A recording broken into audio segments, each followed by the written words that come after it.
Bien, queridos hermanos y hermanas, y todos los que nos visitáis aquí, a los que damos nuestra más cordial bienvenida, vamos a continuar en nuestro comentario de este grandioso capítulo 12, que es ya la puerta a la aplicación práctica de la doctrina que el apóstol nos ha venido explicando en capítulos anteriores. Doctrinas como eran la soberanía de Dios, la elección y predestinación, y también el gran proyecto realizado en la persona de Jesucristo de crear una iglesia, un pueblo que Él con su sangre ha rescatado, ha redimido, que no solamente se compone de gentiles, sino también de judíos, de forma que la gran obra que el Mesías realiza, a pesar de haber sido rechazado por su propio pueblo, es que tanto judíos como gentiles se van a beneficiar de esa redención, de esa gracia, misericordia y de ese perdón de los pecados. Y lo va a hacer a través, naturalmente, del Evangelio que se predica, que se anuncia y que es la vía por la cual la fe aparece en nuestro corazón. El capítulo 12 es un capítulo de entrada, como decía antes, una puerta a una serie de cuestiones prácticas. La palabra de Dios no solamente nos da la doctrina, podríamos considerar como la teoría, sino que también aplica esas enseñanzas doctrinales a la vida de cada día. Por lo tanto, estos capítulos últimos de la carta van a tratar de cuestiones eminentemente prácticas, como es asuntos de la vida cotidiana. Y aquí pues hablará de el carácter de los cristianos, el servicio al cual somos llamados, porque se nos pide en primer lugar que nos presentemos como sacrificios vivos. ¿Os acordáis del capítulo 12:1? Y esto significa que a partir de este momento hemos de entender qué significa ser cristiano en la práctica, en la vida de cada día. Ya en el capítulo 12, versículo 2, se nos decía que no debemos adaptarnos al mundo. No os adaptéis al mundo, sino sed transformados por la renovación de la mente, para que comprobéis cuál es la voluntad de Dios, lo bueno, lo aceptable y lo perfecto. Y voy a hacer un breve resumen en inglés para los hermanos que nos visitan. We are studying the Epistle to the Romans, and this is chapter 12, the beginning of chapter 12, where there is a transition, there is a change, an important change in the explanation that the Apostle Paul gives. From the doctrinal and theoretical aspects of Christian life, he now comes down to the practical aspects of the same Christian life. Christian life is not a theory, is a practical question on how we live. And he starts in verse 2, saying that we should not adapt ourselves to the world, but to be transformed according to the renewal of our mind. The renewal of our mind. So that he is going from here onwards, going to give all the different aspects of this renewal, of this new mind that we must be using and putting into practice in connection with our duties in this world. So, continuamos hablando de esto en este capítulo 12. Cuando llega al versículo 3, ya habíamos hablado de este tema en días anteriores, pero es que es una parte tan enormemente densa y rica en lecciones, en enseñanzas, que es bueno decir algunas cosas más de una vez. Una de las cuestiones importantes en el buen hacer de la vida cristiana es el tema del carácter en relación a la humildad y por el contrario en relación a la soberbia. Aquí en el versículo 3 se nos llama de una manera muy delicada, pero al mismo tiempo muy efectiva, que no pensemos, dice el versículo 3, ordeno, además dice el apóstol, ordeno, por la gracia que me fue dada a cada cual que está entre vosotros, que no piense más altamente de lo que debe pensar, que no piense más altamente de sí mismo.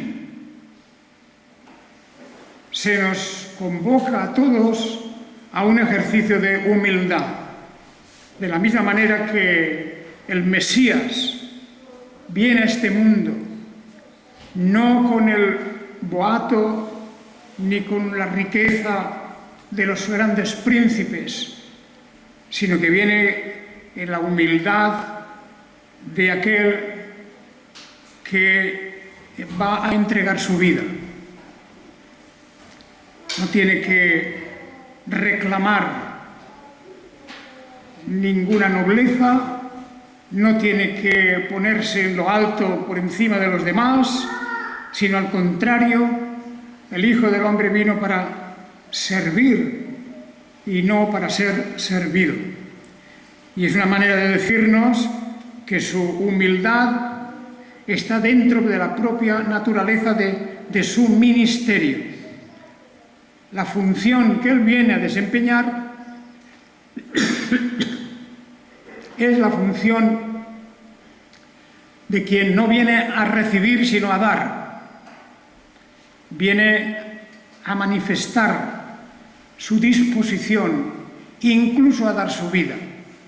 Por eso al principio de este capítulo ya lo veíamos, se nos requiere que presentemos nuestros cuerpos como sacrificio vivo, santo, agradable a Dios, que es nuestro servicio racional, el servicio que realmente demuestra que hemos entendido y comprendido la palabra de Dios, es el servicio de la humildad, el servicio que agrada a Dios.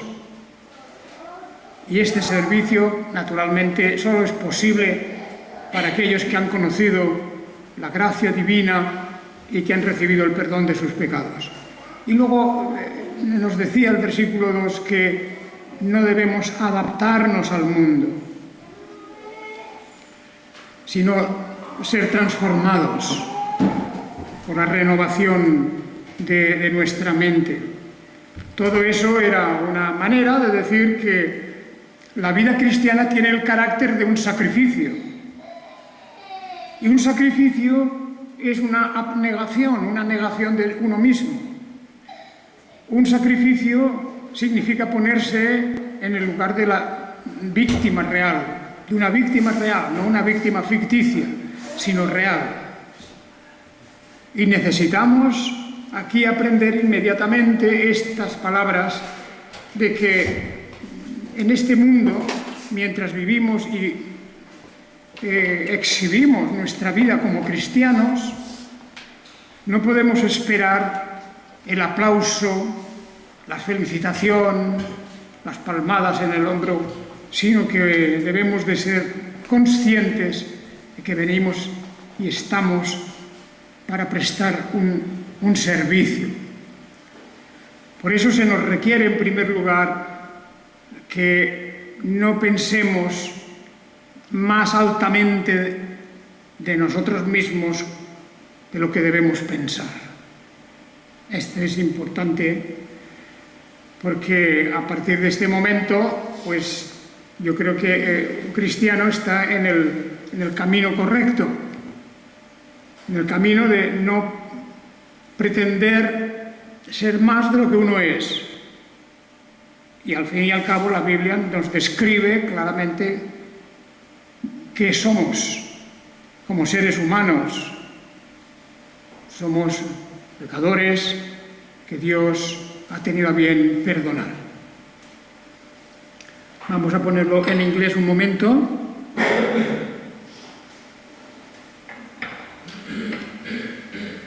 The first thing to say here is how in verse 3 onwards the Apostle Paul tells us not to think about ourselves more than we should. Not more than we should. We must think about ourselves with humility. And this is the base of a Christian life. Because there is nothing that the Lord hates more than pride, highness of thoughts, or considering oneself above the others. So, this is the foundation of a Christian life. Not to think about ourselves more than we actually are. Because we have been forgiven by the Lord, we have been renewed by the Lord, and therefore we have to comply to this request of the Apostle Paul, according to the faith that he has given to us. It is interesting at the end of verse 3 when it says according to the measure of faith that the Lord has given to each one. Now, this is the important thing. You see, como dice el versículo, al final del versículo 3, según la medida de fe que Dios dio a cada uno. Ya lo sabemos que la fe es un don de Dios. Ya lo sabemos, claro, porque la fe nos es dada por el oír la palabra de Dios, por la predicación, pero el efecto de que la palabra crea en nosotros la fe, eso es un regalo divino. A cada uno de nosotros, los que creemos. Hay mucha gente que escucha, oye la palabra de Dios y no tiene fe, porque es un don particular de Dios, es un don privado, personal, que Dios da a los que escuchan su palabra. Pues bueno, bien, de acuerdo con la medida de fe, cual quiere decir que hay fe débil, hay fe, vamos a decir, mediana y hay fe fuerte. Hay diversas medidas de fe. No todos tienen la misma consistencia. El Señor Jesús en algunas ocasiones dijo: grande es tu fe, oh mujer, por ejemplo. Grande es tu fe, aquella que se acercó para tocar su túnica y ser curada, por ejemplo. Unas veces el Señor dice: grande es tu fe, pero en otras ocasiones dice: hombres de poca fe, refiriéndose a sus discípulos. Hombres de poca fe. De manera que en la fe hay una medida. Y tenemos el privilegio de poder pedir a Dios el aumento de la fe, el fortalecimiento de la fe. Uno debe analizar a sí mismo. y debe entender si realmente su fe está en la medida que podemos decir aceptable, en la medida aceptable. Y cuando uno se autoanaliza, uno se considera a sí mismo, es probable que en muchas ocasiones pues pida al Señor, Señor, aumenta mi fe. Porque a veces dudamos, a veces no confiamos, a veces tenemos temores, miedos, a veces no estamos satisfechos con lo que Dios nos ha dado. Y entonces ahí es una cuestión de que la fe está en crisis. Ciertamente no es suficiente. Y por eso hay que revisar eso, hay que revisar. Y por eso una de las medidas es el que no pensemos de nosotros mismos más de lo que deberíamos de pensar. Porque no estaremos satisfechos, claro. No estaremos satisfechos. Cuando uno piensa que tendría que ser considerado más, que tiene que ser, celebrado como una gran personalidad, pues es posible que eso le cause una cierta desazón al ver que no se le reconoce. De manera que dice que el apóstol nos ordena que a cada uno de nosotros no pensar más altamente de lo que debe pensar, porque entonces no seremos felices. Hay que pensar a la baja. Cuando uno se considera a sí mismo, no tiene que pensar que tiene derecho a ser reconocido como una gran personalidad, como un gran sabio, sino que uno debe reconocer que le falta mucho, que nos falta. Siempre estamos necesitados de más, de la gracia de Dios, del favor de Dios, de la sabiduría de Dios y, en definitiva, de cualquier aspecto de la vida, sea dentro de la Iglesia o sea fuera de la Iglesia. Esto es una orden para todos, que no pensemos más altamente de lo que debe pensar, sino que piense con sobriedad. Now, I was telling them about verse 3, not to think more about ourselves than we should. I have expounded this. Yo no sé si alguno de vosotros ha oído hablar de un personaje que hubo en Estados Unidos hacia los años 70. Era un pastor, se llamaba Jim Jones. ¿A alguien le suena? Bueno, ya me diréis luego si os suena Jim Jones. Es famoso porque, bueno, yo os estoy hablando de una historia real, que incluso luego se puso, la historia de este hombre, de este pastor, se puso en una película. Jonestown, la ciudad de Jones, la ciudad del señor Jones. Este pastor era un hombre de un gran éxito. Tenía muchos dones, una gran dedicación y, bueno, él estableció una congregación más bien un poco rara, en el sentido de que era de tipo carismático, tipo donde muchas veces se oye decir en esas iglesias, Dios me ha dicho. Lo dice no solamente el pastor, sino lo dice mucha gente. Dios me ha dicho, Dios me ha hablado. Este pastor, en poco tiempo, pasando por varias ciudades, Finalmente, en la ciudad de San Francisco, llegó a tener una congregación de casi 1000 personas, de casi 1000 miembros. Verdaderamente extraordinario, ¿no? También incluso en América, que hay grandes congregaciones. Eso sí, había en su carácter una especie de autoritarismo, porque además en materias políticas él estaba muy de acuerdo con los sistemas autoritarios y él era una persona muy autoritaria. Tanto es así que la congregación estaba totalmente anulada en el sentido de que lo que él decía en el nombre del Señor, porque el Señor le había hablado, aquello no se podía discutir.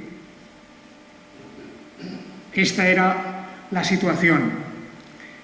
Este sistema y esta forma suya fue creando un malestar en la misma congregación, incluso se conoció fuera de la iglesia, y debido a sus asociaciones políticas, el pastor Jones dijo a la congregación: aquí donde estamos no podremos prosperar, tenemos que marcharnos de aquí. Y entonces él tomó la decisión, y la congregación lo aprobó, de trasladarse todos a América Central, a la Guayana inglesa. De manera que los 900 y pico miembros de la iglesia se fueron yendo. Él fue primero, como avanzadilla fue él. Allí compró una extensión enorme de terreno y allí planeó construir una nueva población, una especie de Sion celestial en la tierra. Esta idea de construir en el mundo una gran población, un gran campamento, un núcleo de cristianos solo, eso lo han puesto en práctica varios. Siempre ha fracasado, porque ha durado un tiempo y luego se ha deshecho.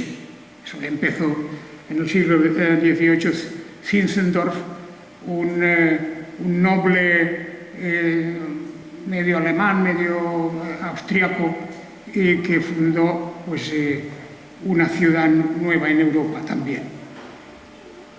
Pues este Jones hizo eso, fundó una ciudad. Y allí, que ya estaban lejos de la civilización, estaban en plena selva de la Guayana, y allí nadie le podía discutir nada, allí empezó cada día más a endurecer su autoridad contra los hermanos, o sobre los hermanos y hermanas que habían allí. Bueno, allí hubo un caos, porque él ordenaba los matrimonios, deshacía los matrimonios, permitía la poligamia, y así empezó a irse cada día complicando más. Finalmente, a mis amigos de los que estaban allí y que se habían quedado en Estados Unidos, recibieron noticias de que aquello iba de mal en peor y de que ya no podían aguantar más los caprichos y la autoridad de aquel pastor Jones. Tanto es así que hasta incluso un congresista, un diputado del Congreso de Estados Unidos, se alarmó y viendo que había gente que escribía y diciendo que se querían marchar pero no podían, pues el congresista fue él, con 2 o 3 ayudantes, fue y se presentó allí en un pequeño avión contratado para ese fin. Se fueron allí, aterrizaron allí en la propiedad aquella y intentaron hablar con la gente. El pastor, viendo que aquello era un poco peligroso para él, pues entonces se le ocurrió, dice: vamos a celebrar una fiesta de bienvenida para los hermanos que han venido, y efectivamente prepararon una fiesta. La fiesta que prepararon consistían en frutos y en una serie de cosas de la tierra y en zumos. Eran zumos de frutas tropicales. En aquel zumo él puso cianuro. Se puso cianuro. De manera que en pocas horas, cuando los 900 miembros de la comunidad bebieron de aquel fruto, de aquel jugo de frutas, fueron muriendo, incluidos niños, como unos 300 niños. Este acto fue naturalmente, el congresista que había venido de Estados Unidos vio lo que estaba pasando y acompañado de 2 o 3 personas intentó regresar y se marchó hacia el avión que él había llevado, lo había traído, un avión pequeño para 6 o 7 personas. Y el pastor, viendo que se marchaba el congresista acompañado de unos cuantos, pues ordenó dispararles, ordenó matar a aquellos que se intentaban ir. Y efectivamente también mataron a estos que habían venido a verlos y en cierta manera a rescatar aquella situación. Bien, ahí tenemos un personaje que pensaba de sí mismo de tal manera que él manifestó que sentía que él era igual que Jesucristo y que su palabra era la palabra de Jesucristo y que él tenía todos los poderes de Jesucristo. Y ahí tenemos un caso extremo. No es el único, porque en la historia han habido casos parecidos, no tanto como este. El famoso Jim Jones. Podéis mirar en internet o donde queráis este caso, y no sé si la película todavía está disponible, pero claro, es interesante verla porque retrata fielmente lo que estaba pasando. Esta historia es una muestra de lo que puede ocurrir cuando uno piensa más altamente de lo que debe pensar de sí mismo.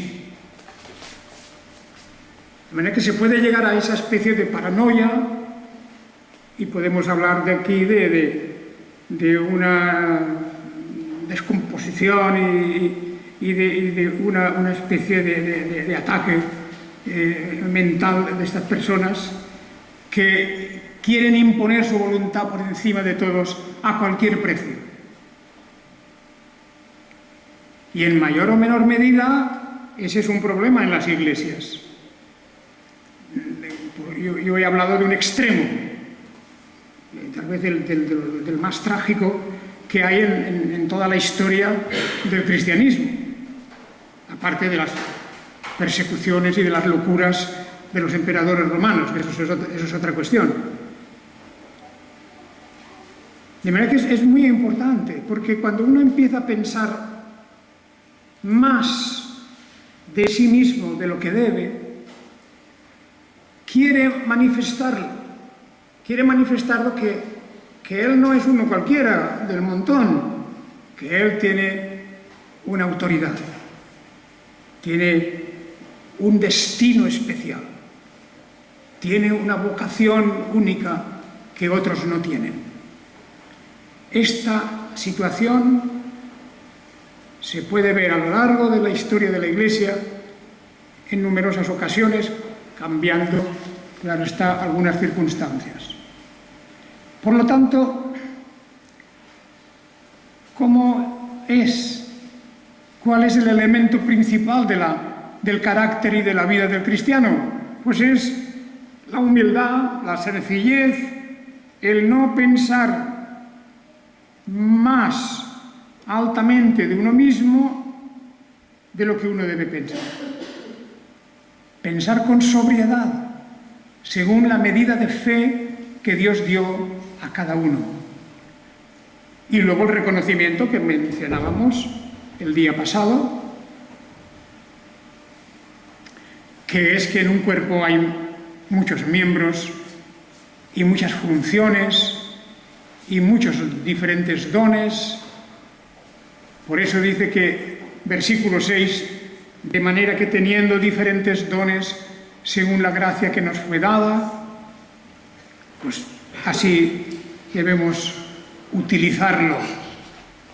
El de profecía, el del servicio, el diaconado, el de la exhortación, el de compartir con generosidad, el que cuida de los demás con diligencia, el que hace misericordia con alegría. Todo esto son dones que también han de ser reconocidos.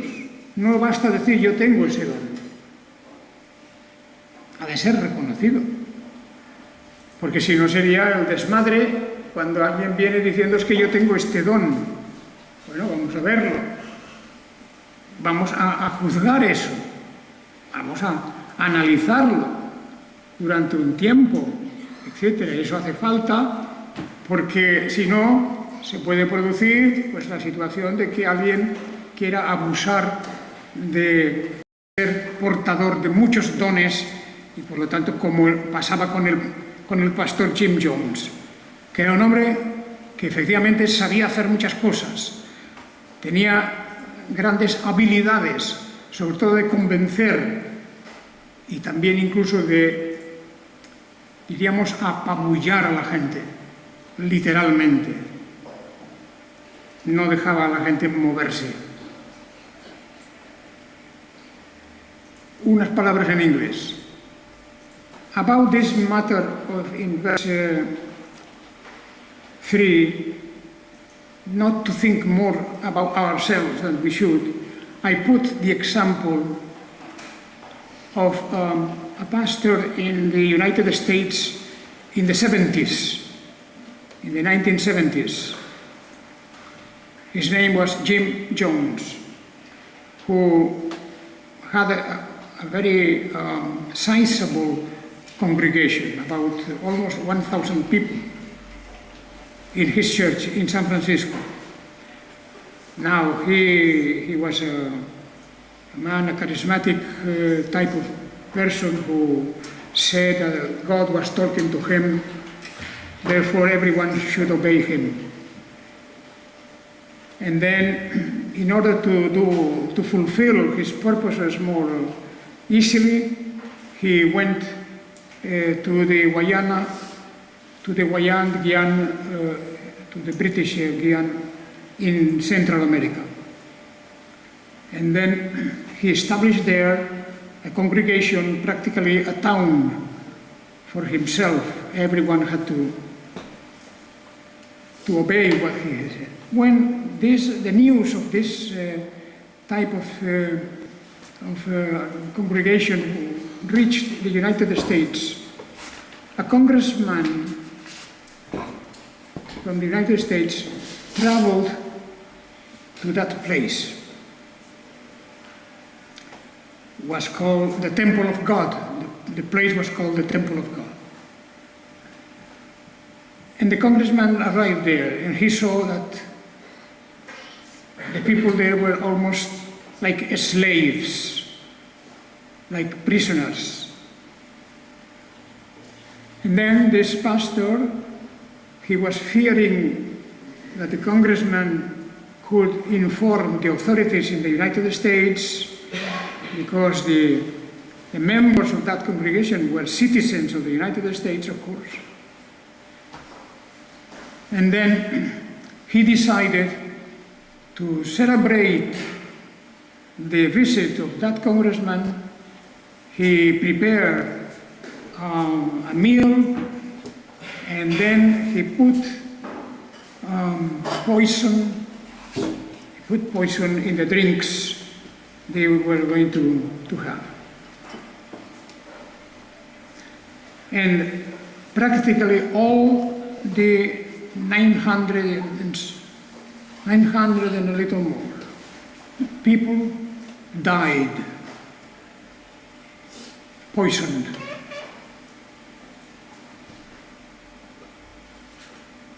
There was a shock, international shock, in the 1970s. There is a film about this question in there are several books also. Now, this is an illustration of what happens when someone thinks more highly about himself from what he should do. So this is a very important lesson for us, how one can go wrong completely by thinking that he deserves more honor, that he deserves more attention than others. Christian life is a life of humility. And there is a variety of gifts. The Lord has given us different gifts. And the Apostle Paul compares this to the many and different functions in the human body. Yes, according to the grace which was given to us. Este caso, que naturalmente se ha olvidado, parece mentira, ¿verdad? Pero y muchas generaciones nuevas no conocen este caso, pero podéis imaginaros lo que significa que casi 1000 personas de golpe fueron envenenadas aquel día en este remoto rincón de la Guayana británica. El propio Jim Jones parece ser que también murió no envenenado, sino que hubo una refriega allí entre algunos miembros de esta especie de poblado y que él murió también. De todas maneras, hay algunas cuestiones oscuras sobre ello. Y creo que es interesante que, si podéis algún día echar mano de esa película o de algún libro, os informéis, porque no hay paralelos en la historia de la Iglesia como este. Es algo tremendo. La muerte deliberada de una persona que no reconocía ninguna autoridad más que la suya propia y que fue capaz de envenenar desde niños hasta adultos y ancianos para eliminar aquella congregación que no se sometía a sus dictados. Bueno, eso es lo opuesto de la vida cristiana. Pero eso es lo opuesto de lo que en algunas iglesias podemos ver sin llegar a esos extremos. Cuando hay gente que habla de que Dios le está hablando, que dice que Dios le ha revelado algo, pues ya empezamos mal por ahí, porque no hay más revelación que la revelación de la Escritura. Y si alguien viene diciendo, el Señor me ha dicho esto, pues yo tengo todo el derecho del mundo a cuestionarlo y a no creerlo. Porque lo que Dios dice está en su palabra y hay que interpretarla, como dice aquí, correctamente, según la analogía de la fe. Hay que interpretar y hay que entenderlo de acuerdo con el contexto general de las Escrituras. Qué importante es eso. Nosotros tenemos este libro maravilloso, que es la Biblia, y no necesitamos que nadie venga con revelaciones nuevas. No hay nueva revelación.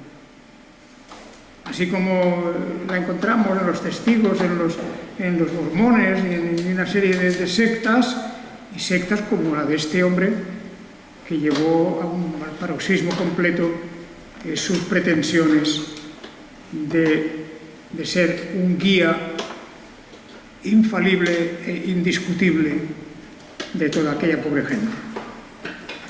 Bien, vamos a dejar esto aquí hoy, y esta es una forma de recordarnos que la vida cristiana va por otro lado. Y aquí el apóstol Pablo ahora, en los próximos capítulos, nos va dando poco a poco, digamos, el dibujo de cómo ha de ser una vida cristiana real. Una vida cristiana real. No en imitación del señor Jones, sino en imitación de Cristo. Que el Señor os bendiga, pues. Amén.